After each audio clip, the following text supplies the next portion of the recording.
Okay. Nunoidan TV, nagbabalik uli sa inyong screen. Sana supportahan nyo ang aking maliit na channel sa YouTube. Nunoidan TV po.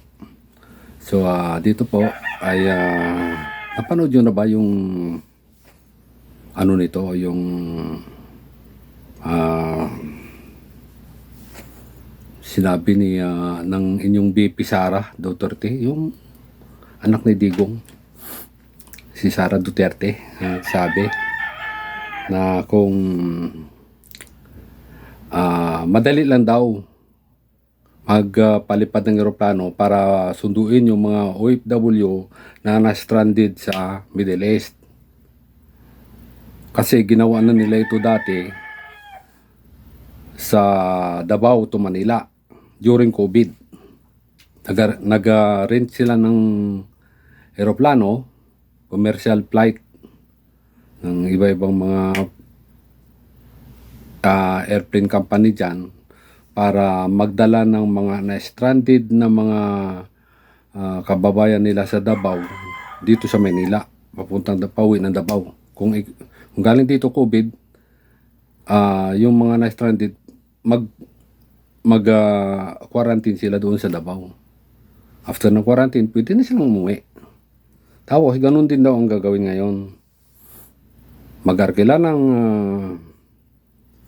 aeroplano papuntang mula rito sa Maynila papuntang Middle East, Dubai, Saudi, kung saan man yan, Qatar, Kuwait, Lebanon, Bahrain, basta sa bandang Middle East, Saudi, para maiuwi, ma-repatriate yung ating mga kababayang OFW na na-stranded sa giyera ng Iran kontra US-Israel. So magkarkila ka. Ang problema, missile, no-fly zone yan. Giyera eh. Sino ba naman ang luko-luko na ako piloto ako, tapos arkilahin mo ako para dalhin niya aeroplano na yan, ano yun, parang kwitis yung mga missile doon dahil gera. Papayag ako? Ano ka ba? Ikukumpara mo yung COVID sa gera? Sa COVID, sa hangin yon, maaaring magko-quarantine sila. Yung missile na malalaki, yung typhoon, yung sabi typhoon na yan, nako, hindi yan virus, bomba yan. Kaya itong BP ninyo na yung kusang galing ang mindset nito, sa bagay, kay Vice President Sara Duterte, napakadali lang ng repatriation o pagpapauwi sa mga Pilipinong naiipit sa giyera sa Middle East. Kasunod yan ang sinabi ng Pangulo na hindi agad makakapagpadala ng eroplano roon dahil nga sa mga saradong airspace. Kaya sa kanyang programang Ibalik ang Tapang at Malasakit, kinumpirma ng bise ang repatriation noong panahon ng pandemya. Alam niyo ba nung COVID na panahon, madami ang na-stranded na mga tiga Davao City dito sa Manila? Napakadali. Nagkontrata kami ng commercial airline. Sabi namin, isasakay namin sila lahat, babayaran namin kayo using COVID funds. Hindi ganyan kahirap magpadala ng eroplano kung saan mo gusto kumuha or mag-rescue ng tao. Gate pa niya, limitado lang ang flights pero hindi sarado. Yun yung BP nyo. Nag-iisip ba to? Anak ng saging. Madali lang. COVID eh. Within Philippines lang yan. Yun, ibang bansa yun, international. Dadaan sa iba't ibang airspace ng iba't ibang bansa. Gera. Hindi mo alam kung kaalyado yan o kalaban. Kaalyado ng Iran ba o kalaban ng Iran ang dadaanan ng aeroplano. So safe? Safe yun? Na lumipad doon, papunta ron? Sinabi ito ng Pangulong Bongbong Marcos noong March 3 na walang no-fly zone ang Middle East. Walang eroplanong makakadaan doon, kundi yung mga fighter jets na iba-ibang kasi sarado yung airspace nila dahil binubomba nga binubomba ang pangunahing facility ng Iran. Mga military base nila, mga military bases binubomba. Yung kanilang mga arsenal at iba pang mga military firearms binubomba yan, dinudurog ng mga B-2 bombers ng US ng Israel. Kaya mahirap ang mahirap ang magpalipad ng eroplano sa lalo na sa panahon ng grabe, hindi naiintindihan ni ni Inday Lustay.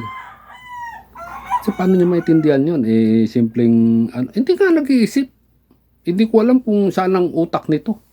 Ito yung gusto ninyong maging BP? Nako, naloko na. Baka saan tayo dadalhin nito? Baka sa Kubunoy. Ito, pakinggan niyo itong pinaka magaling na, ito ang pang presidente.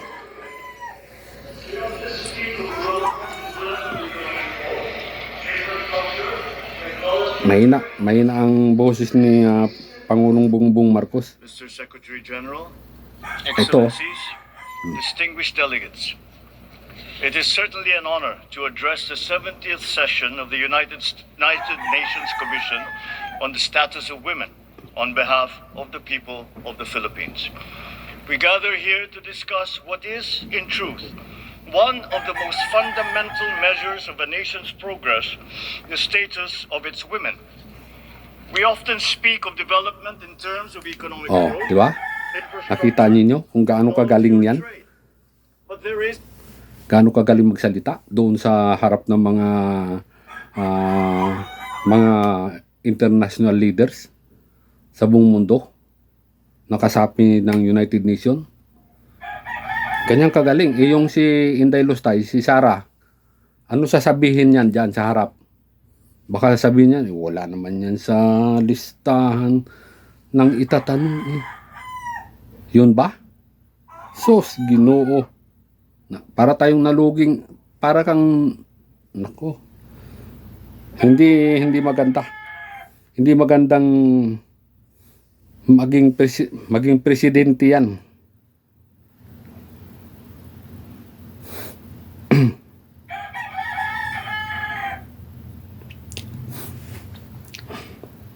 Tapos, ito, may isa pa. Yung isa pa nilang kakampi, si Robin Padilla, nagsalita na si Ayatollah Ali Khamenei, yung supreme leader ng Iran, binabatikos kasi na terorista Iyan daw ay propeta, parang propeta Muhammad. Kung tayo may Pope Francis, si Ali Khamenei ay kanilang Papa, Santo Papa sa mga Muslim. Imam. Propeta daw. Sabi kaya hindi pwedeng murahin.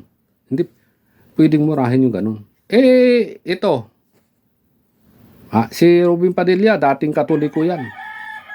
Na nag-transform, nag-migrate sa pagka-Muslim. Hindi natin tinatawanan yung mga kapatid nating Muslim kasi sila may sariling paninindigan yan. Yung talagang tunay na Muslim, meron yan talaga silang paninindigan. Ito si Robin, hindi naman tunay na Muslim ito Saling pusa lang ito Nagpa-imam-imam na ito kasi gusto niya mag-asawa ng 10. Ganun ang ano nito.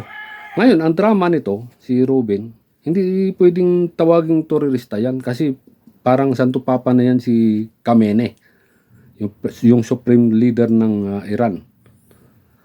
Ngayon, yung pagmura ni Digong sa Diyos at sa Santo Papa, hindi nagsalita ito si Robin Padilla. Wala siyang sinabi. Hindi niya man lang kasi kahit sunugin daw siya, Duterte siya. Kahit maging abo siya, Duterte talaga siya. So, dahil kakampi niya si Duterte at puon niya, okay lang na magmura. Ito naman si Digong, hindi niya naiintindihan yung pagmura niya sa Diyos. Kasi hindi niya naiintindihan yun. Sa tanda niya, hindi niya naiintindihan. Kasi ang Diyos, naglalang ng tao yan sa mundo, si Adan at si Eva. Sa kanyang sa araw ng linggo, pahinga niya. So Sabado pa lang, sinabihan na niya si Eva at si Adan na huwag kayong kumain ng bunga ng punong yan. Kasi makasalanan yan. Yung dalawa, tayo, may free will tayo kung anong gusto natin. Hindi tayo na tuturuan. May kanya-kanya tayong mga saloobin, opinion. So, yung dalawa, si Eva, kinain yung prutas. Isinama pa si Adan. O, di ba? Na ipinagbabawal ng Diyos yun. Pero, ginusto nilang kainin. Kaya nagkaroon ng ng mga usapin na ganyan sa Biblia. Yun ang hindi naintindihan ni Duterte. Na ang Diyos gumawa ng lahat perfect. Pero bakit siya nagpapako sa krus? Dahil gusto niyang matuto ang tao na kung susunod ba sa kanya o hindi. Ganun ang Panginoong Diyos. At isa pa, pinakaayaw-ayaw ko sa lahat. Yung murahin ang sinasamba kong Diyos araw-araw, oras-oras, minuto, segundo, na pinagdadarasalan ko, na hinihingaan ko ng tulong, ng kaligtasan ko, ng tagumpay ko. Tapos mumurahin lang na isang katulad niyan, ng mayabang na yan. Napakayabang. So kayo din mga kaibigan, kung itong si Inday Lustay, kung iluluklok ninyo, pati kami madadamay. Dahil sa kabubuhan yan, katangahan yan. Ito nga, nagsasalita. Sarado ang papadala daw. COVID, gera. Nako, nag-iisip ba yan? So, kung tayo boboto, yung siguradong may utak. Pwede tayong magsugal kay Gibo Teodoro. Bartap Natser, magaling, strategic. Talagang umaano ang utak. Hindi ka mukha ng mga kunyari, abogado ba? Abogada ba talaga yan? Okay, sige. Sunod ulit mga ka-TV. Nonolidan TV po sa YouTube, pakisuporta. Salamat.